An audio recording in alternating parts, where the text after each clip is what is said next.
Ma'asyiral muslimin jamaah salat Idul Adha yang dirahmati Allah Subhanahu wa taala.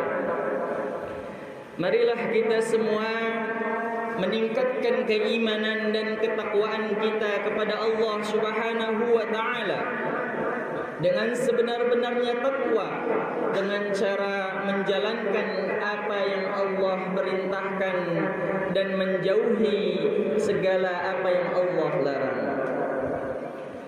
Sejak fajar menyingsing hari ini, jutaan lisan dari seluruh penjuru dunia serentak mengumandangkan kalimat yang sama, yaitu Allahu Akbar, Allahu Akbar, Allahu Akbar.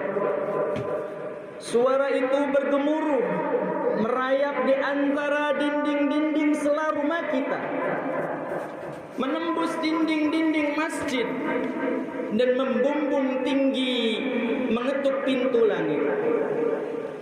Namun mari kita renungkan dalam keheningan jiwa kita sejenak saja. Ketika lisan kita berteriak Allahu Akbar, Allahu Akbar, Allahu Akbar, sudahkah dunia ini mengecil di mata kita? Ataukah jangan-jangan jabatan kita terasa lebih besar? Harta kita masih merasa lebih tinggi dan berharga, dan ketakutan kita akan kehilangan urusan dunia terasa lebih berharga, masih jauh lebih merajai di dada kita ketimbang ketakutan kita kehilangan ridho Allah Subhanahu wa taala. Hari Raya Idul Adha hadir bukan sebatas rutinitas tahunan yang berulang-ulang, kemudian memakai pakaian yang bagus, memakan hidangan daging.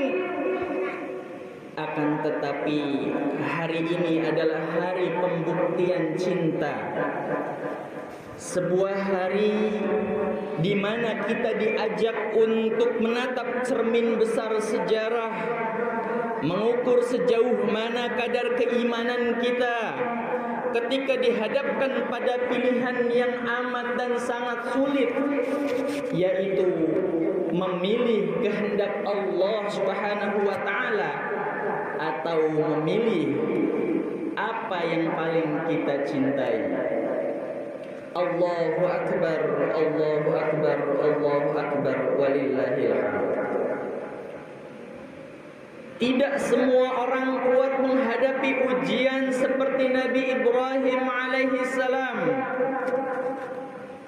Bayangkan seorang ayah yang puluhan tahun menunggu hadirnya seorang anak hingga hampir usianya 90 tahun.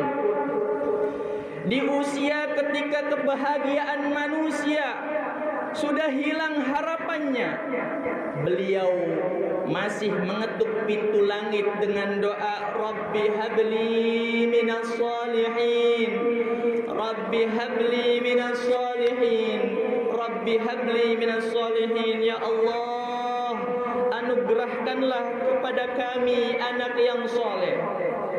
Betapa banyak malam yang beliau habiskan dalam tangisannya, betapa banyak sujud yang ia lakukan dalam penantiannya, hingga akhirnya Allah menjawab apa yang Nabi Ibrahim inginkan, yaitu fabasyarnahu bi ghulamin halim. Maka kami beri kabar gembira kepada Ibrahim, seorang anak yang sangat penyabar.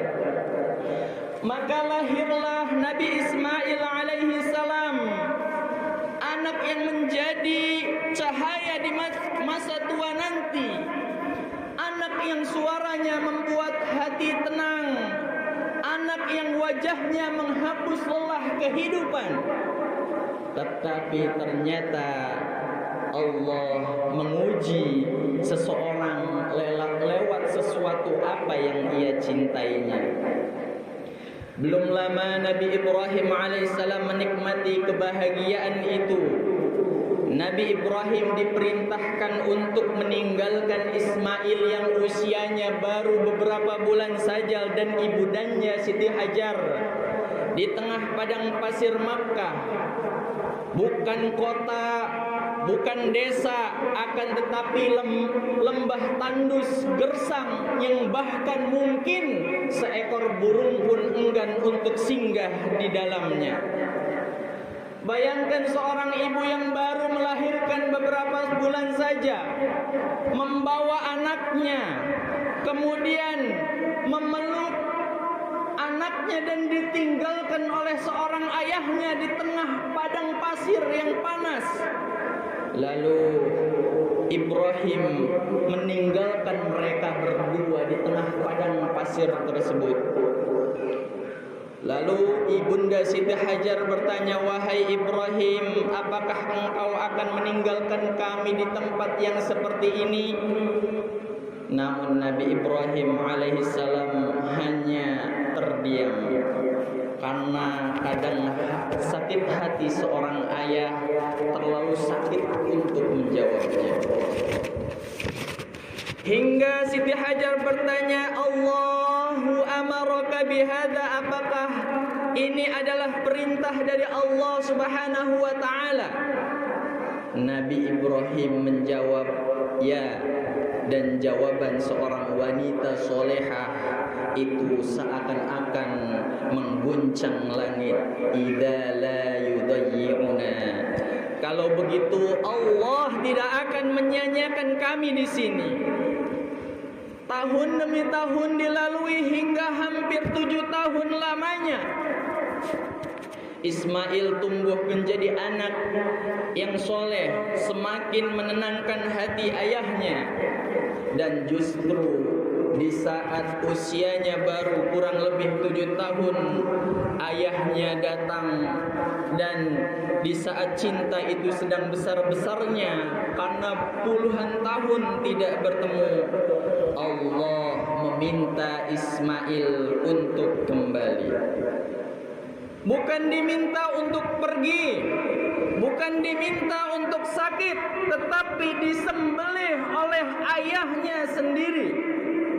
Betapa sedihnya Nabi Ibrahim alaihissalam ketika berkata, "Ya bunayya, inni ara fil manami anni adbahuka fanzur madza tara."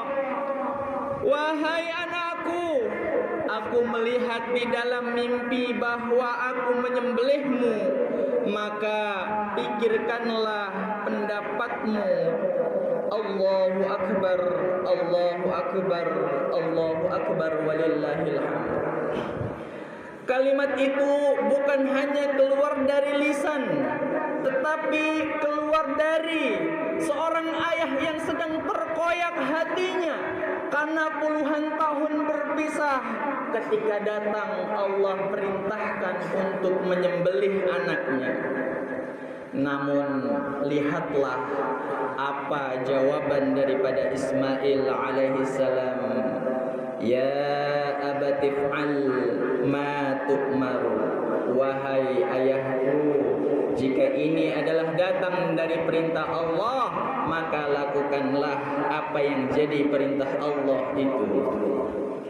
Lalu Nabi Ismail alaihissalam dibawalah ke bukit untuk disembelih. Lalu dibaringkanlah Ismail. Ketika pisau telah berada di leher Ismail alaihissalam, Allah memanggil, "Qad sadaqtar ru'ya." Sungguh engkau telah membenarkan mimpi itu, wahai Ibrahim. Allah tidak menginginkan darah Ismail. Allah hanya ingin melihat kepada Ibrahim alaihissalam siapa yang paling dicintai. Maka Allah mengganti Ismail alaihissalam dengan seekor sesembelihan. "Wa fadainahu bidhibhin adim." Dan kami tebus anak itu dengan sembelihan yang besar. Hadirin jamaah salat Idul Adha yang dirahmati Allah Subhanahu wa taala. Karena itu kurban kurban bukan hanya sekedar menyembelih hewan kurban saja. Kurban adalah tentang menyembelih kesombongan yang ada pada diri kita, menyembelih hati yang lebih mencintai makhluk daripada Allah Subhanahu wa taala. Sebab terkadang Allah Subhanahu wa taala mengambil sesuatu yang paling kita cintai agar kita sadar bahwa tidak ada yang benar-benar kita miliki selain Allah Subhanahu wa taala. Ma'asyiral muslimin, jamaah salat Idul Adha yang dirahmati Allah. Kisah keluarga Ibrahim mengajarkan kepada kita bahwa yang namanya bahagia bukanlah yang paling kaya raya, bukanlah yang jabatannya tinggi sekali, tetapi keluarga yang bahagia adalah mereka yang dekat dengan Allah Subhanahu wa taala. Hari ini banyak rumah yang megah, tetapi kurang ketenangan di dalamnya. Banyak keluarga yang berkumpul di dalam satu rumah, tetapi hati mereka berjauhan. Ada anak yang sulit dinasehati, ada orang tua yang tidak didengar nasihat dan kata-katanya. Bahkan ada keluarga yang mudah bertengkar gara-gara urusan dunia semata.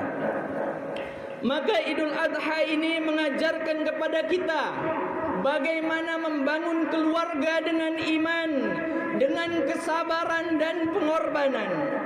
Bagaimana seorang ayah yang harusnya menjadi teladan dalam ibadah, bagaimana seorang ibu yang harusnya menjadi sumber kasih sayang dan doa, dan bagaimana anak-anak harus dibimbing dekat agar cinta kepada Allah dan Rasul-Nya.